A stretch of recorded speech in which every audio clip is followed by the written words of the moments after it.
Shalom peuple de Dieu, je suis dans la joie de revenir encore au milieu de vous. C'est votre humble serviteur, l'évangéliste Michel Banfumu. Je viens encore avec un message de la part de notre Seigneur, le Créateur de toutes choses, le véritable Dieu, pour ses enfants de par le monde. Si vous permettez, avant de commencer toutes choses, je vais prier pour la parole.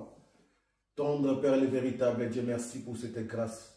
Merci encore une fois de plus pour cette opportunité, pour ce grand privilège que tu as accordé à ton instrument, à ton esclave, que je suis Père. Que je me mette devant cette chair pour parler de ta part, Seigneur. Seigneur, déverse l'onction d'enseignement, Seigneur. Déverse l'onction de prédication, Père. Que les paroles qui sortiront de ton serviteur soient avec une puissance et une autorité pour délivrer, rapporter, amener la délivrance, la guérison, apaiser le cœur, Seigneur, de tes enfants. Béni soit ton nom, le véritable Dieu. Manifeste-toi puissamment, Seigneur. Embrase mon être charnel. Embrase mon âme, esprit. Père, le véritable, le seul, l'Esprit Saint de Dieu, grand Maître Saint-Esprit, puisse croître, se manifester puissamment dans ce lieu. Tout esprit qui ne confesse pas ton autorité soit chassé. Béni soit ton nom, Seigneur. Sois renvoyé loin de ce lieu. Au nom puissant et glorieux. J'ai ainsi prié. Au nom du puissant ressuscité. Christ est le véritable, l'unique et le vrai Dieu. Amen. Quel est notre vie? Nous aurons des versets à lire. Je vais lire à parcourir. Je vais lire Luc chapitre 17. Luc chapitre 17, verset 11 à 19. L'évangile de Luc chapitre 17, verset 11 à 19. Je lis la parole au nom du Seigneur.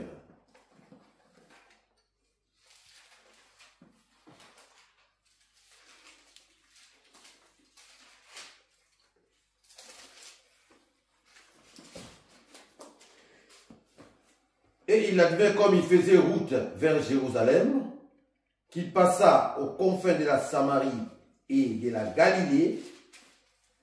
À son entrée dans un village, 10 lépreux vinrent à sa rencontre et s'arrêtèrent à distance.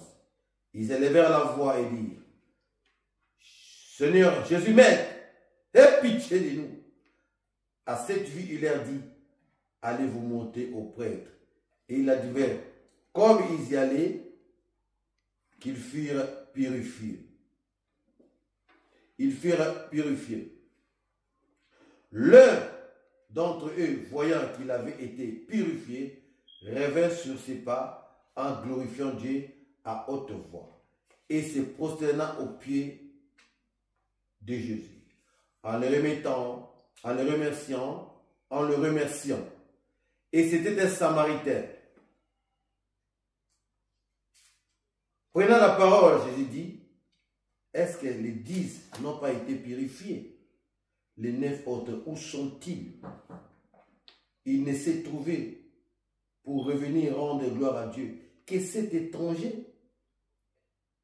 Et il lui dit: relève-toi, va, ta foi t'a sauvé. Je continue. Romains, épître de Paul aux Romains, chapitre 3, verset 23 à 26.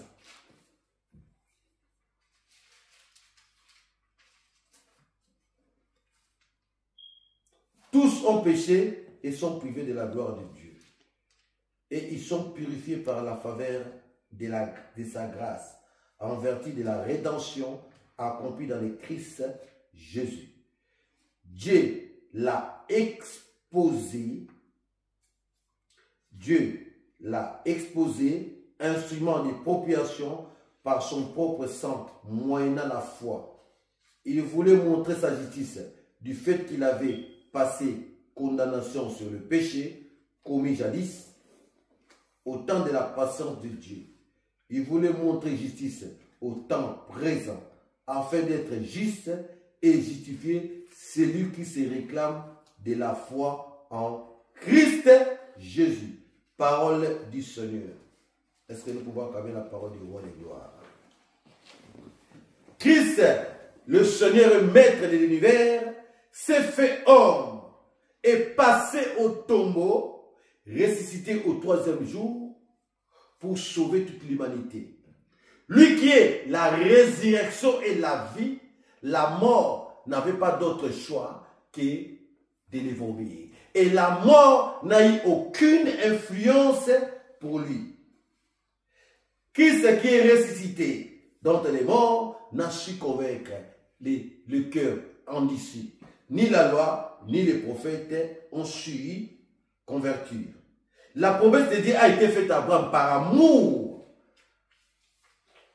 a continuellement raffermi son alliance pour raffermir son alliance en donnant la loi et en envoyant les prophètes. La promesse que Dieu a faite à Abraham, c'était une promesse d'amour pour que les hommes puissent continuellement être raffermis par cette alliance et à travers celle-ci, en donnant la loi et en envoyant aussi les prophètes. Amen.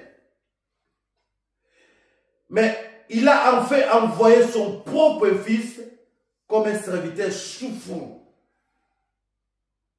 Il a été laissé à la porte, couvert des plaies de l'infamie, couvert de plaies, des calomnies, de l'injustice, couvert des plaies, de la honte, et livré à une mort injuste pour que l'humanité tout entière soit sauvée. Aujourd'hui, nous devons savoir une chose, bien aimé, la révélation s'est achevée par quoi? Par Christ, qui est venu achever la révélation et commencer une nouvelle alliance. Pourquoi? Parce que, jadis, à l'époque, il y avait une alliance. La première alliance que Dieu a faite avec l'homme, c'était dans les jardins d'Éden. Dieu a fait l'alliance avec l'homme. Et il a refait la seconde alliance avec Noé. Et il a refait encore une autre alliance avec Abraham. Par amour, par son obéissance. Et il a aussi fait une autre alliance avec Moïse. Mais pour conclure, tout ceci était l'ancienne alliance. Ces alliances continuelles que Dieu renouvelait à chaque fois, car chaque fois l'homme péchait, Dieu revenait pour renouveler son alliance dans la vie de ses enfants. Tellement il nous aime tant, tellement il aime l'homme, Dieu à chaque fois, il renouvelait son alliance dans la vie des êtres humains. Mais ce que nous devons savoir est que quand l'homme a péché, dans la première alliance, le péché n'a pas été ôté. Dieu n'avait pas pardonné le péché, mais Dieu avait couvert le péché. Par les sacrifices qu'il demandait, des animaux, des taureaux, des vaches, des moutons, pour couvrir ses péchés. Pourquoi? Parce que si Dieu n'avait pas fait cela, la colère de Dieu allait descendre sur l'homme. Mais il a fallu que son fils unique vienne comme un sacrifice expiatoire pour expier les péchés, extraire les péchés, effacer, éradiquer définitivement les péchés. Et dans la nouvelle alliance. Et le Seigneur est venu pour ôter les péchés à travers son sacrifice, à travers son sang. Pas pour couvrir, mais pour ôter. Et c'est à partir de cela que les péchés de l'humanité tout entière étaient effacés. Complètement effacés. Complètement effacés. Et la révélation a été achevée à travers les sacrifices du Fils unique de Dieu. Bien-aimés, notre message de ce jour a pour thème les 10 lépreux. Notre message de ce jour a pour thème les 10 lépreux. Les 10 lépreux. Les 10 lépreux qui, dès le jour, peuvent symboliser l'humanité qui était couverte avant l'avènement du passion du Christ par la lèpre du péché. L'humanité tout entière était couverte par la lèpre du péché. Et l'humanité criait vers l'Éternel des armées. Et Dieu a écouté et a eu pitié de l'humanité, de l'homme qu'il a créé à son image, à sa ressemblance.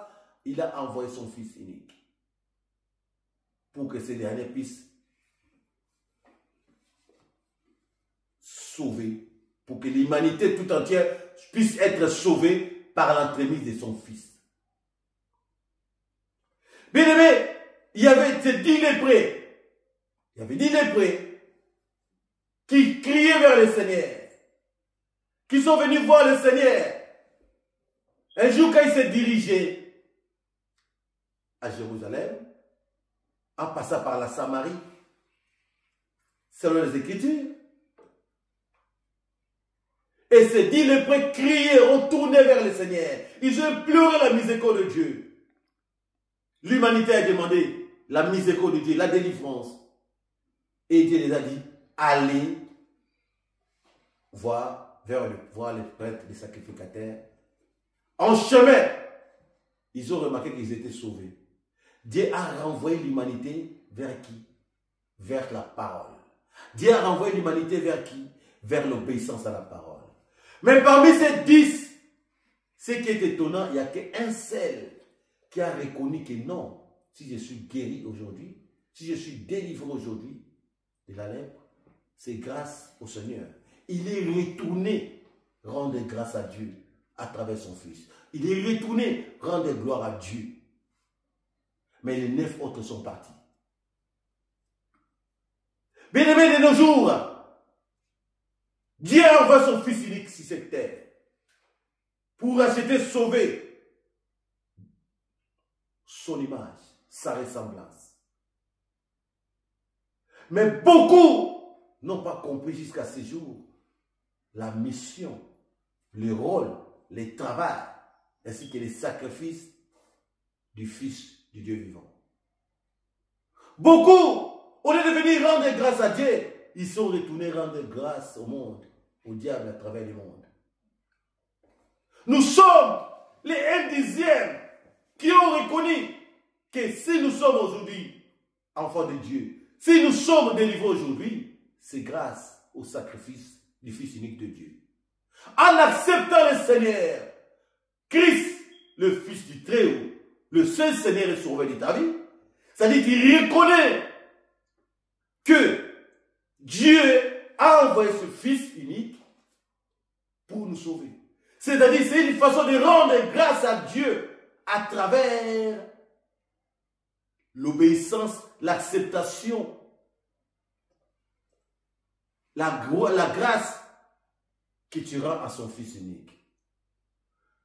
Nous devons savoir, étant enfants de Dieu dans la vie chrétienne bien-aimée, il y a 2 vertus qui sont très primordiales. Il y a d'un côté l'espérance et de l'autre côté la foi. Pourquoi? Sans la foi, la Bible dit, il est impossible de lui être agréable. Nous sommes les 1/10. Toute personne qui accepte le Seigneur, il est parmi les 1/10. Les 9 autres sont retournés dans le monde.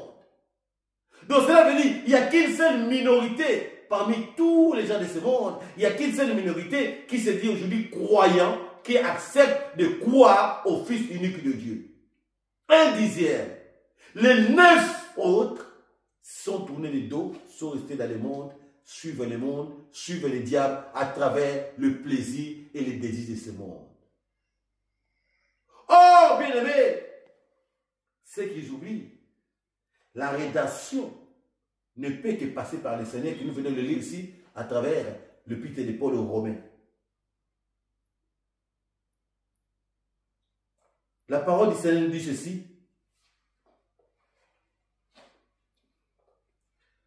Je relis rapidement la parole du Seigneur nous dit ceci dans Marc chapitre 1er, verset 15. Qu'est-ce que nous dit la parole du Seigneur? Le temps est accompli. Et Dieu nous demande quoi? Marc chapitre 1er, verset 15. Évangile de Marc.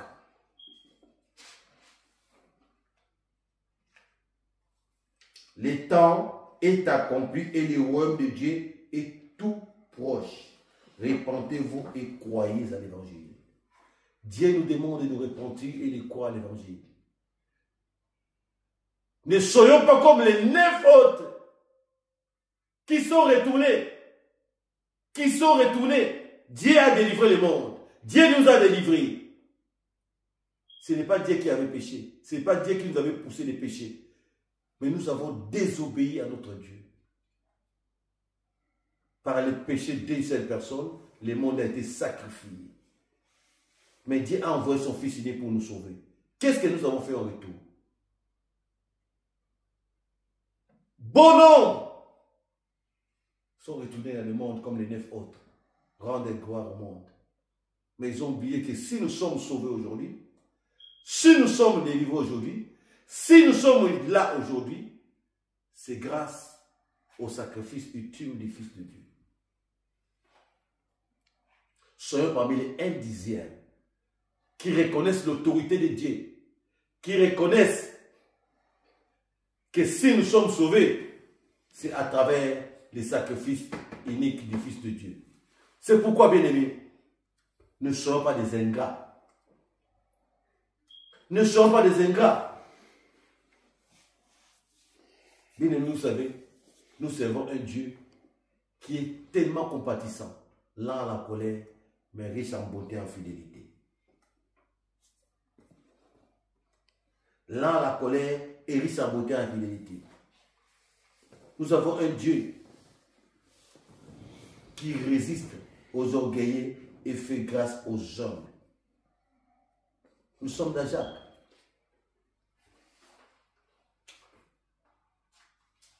Nous sommes l'épître de Jacques. Dieu résiste aux orgueilleux et fait grâce aux hommes. Dieu résiste aux orgueilleux, mais il fait grâce aux hommes. Qui sont les orgueilleux? Les orgueilleux, ce sont les gens qui ne veulent pas croire au Fils unique de Dieu. Les orgueilleux, ce sont les gens qui ne veulent pas mettre en pratique la parole de Dieu. Ce sont les orgueilleux. L'orgueil dont on parle. Les orgueilleux, ce sont les gens qui ne veulent pas se soumettre à la volonté de Dieu. Quand tu ne se soumets pas à la volonté de Dieu, tu es considéré comme un orgueilleux. Or, Dieu résiste aux orgueilleux. Alors, personne ne peut résister à Dieu. Encore moins le diable et ses démons. Si le diable lui-même ne peut pas résister à Dieu, à ses démons, et toi, à plus forte raison, toi, un être humain. Si Dieu te résiste, quelle sera ta place? Quel sera ton avenir? Mais il fait grâce aux hommes. Qui sont les hommes? Les hommes, ce sont des gens qui voient en Christ qu'il est le seul Seigneur, il est le seul Sauveur, il est le seul chemin de la rédemption.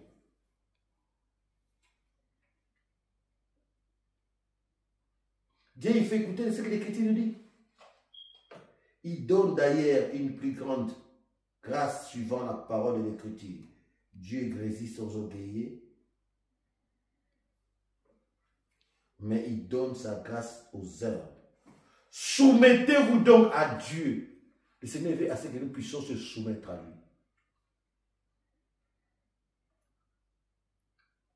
Résistez au diable et il fuira loin de vous. Approchez-vous de Dieu et il s'approchera de vous. Donc ce que Dieu demande premièrement, nous devons se soumettre à lui. Deuxièmement, l'Éternel nous demande de résister au diable. Troisièmement, le Seigneur nous demande de nous approcher de lui. Et il s'approchera de nous. Notre Dieu a laissé les bras ouverts pour sauver l'humanité. Vous savez, il y a des fléaux, il y a des choses qui détruisent ce monde. Des mots. L'orgueil et l'égoïsme. L'orgueil et l'égoïsme ont détruit le monde. Cette plaie-là, ces deux plaies a détruit le monde. Ces deux plaies a ramené la haine. Ces deux plaies a ramené la violence dans le monde. Ces deux plaies a ramené l'orgueil dans le monde. La haine dans le monde. Pourquoi? Parce que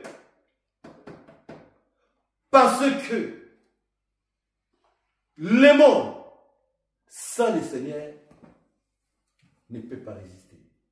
Regardez, vous allez remarquer aujourd'hui. Pourquoi je parle de l'égoïsme? Parce que l'homme ne veut toujours avoir plus. L'homme est prêt à tout pour toujours gagner plus. L'homme est devenu gourmand. L'homme ne se rassasie plus. L'homme est prêt à tout pour avoir de l'argent. L'homme est prêt à tout pour avoir les biens de ce monde, pour avoir les biens matériels. L'homme est prêt à tout pour son ventre, pour son propre plaisir. L'homme est prêt à tout. Regardez ce qui tue le monde. Égoïsme. Il fait que lui, il ne voit pas les autres. Il est prêt à sacrifier tout le monde pour son ventre. Il est prêt à sacrifier tout le monde pour son plaisir. Il est prêt à sacrifier tout le monde pour sa joie. Dans les derniers temps, les gens deviendront des égoïstes. La parole, heureusement Dieu nous avait prévenu à travers sa parole. Les gens sont devenus égoïstes, ennemis du bien, fanfarons. Mais ce deuil ne peut être guéri qu'à travers la foi au Fils unique de Dieu, à travers l'obéissance et la soumission au Fils unique de Dieu, qui est Christ. Christ qui avait repoussé la tentation de l'ennemi dans le désert. Après 40 jours et 40 nuits de prière, il a repoussé les flèches du diable, la tentation du diable, parce qu'il était obéissant et soumis aux paroles de son Père, à son Père et à ses instructions. Le monde d'aujourd'hui va dans son déclin à cause de l'égoïsme. Le monde d'aujourd'hui va à son destin, déclin, à cause du gourmandisme. L'égoïsme, l'envie a détruit le monde aujourd'hui. L'égoïsme, les gourmandises, la gourmandise a détruit le monde et a amené la haine dans le monde, a amené la colère dans le monde. Les gens sont devenus égoïstes. L'ingratitude est rentrée dans le monde. Alors il n'y a que Dieu qui peut bander, il n'y a que Dieu qui peut guérir ces deux plaies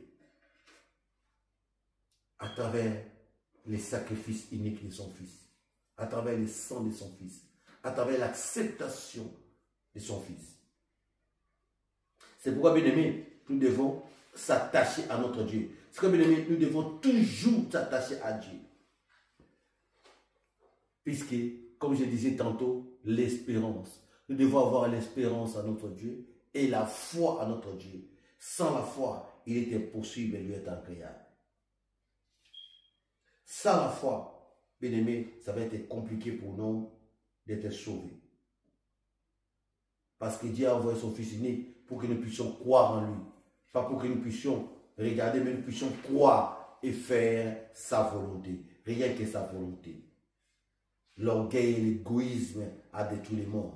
Mais ne vivons pas dans l'égoïsme.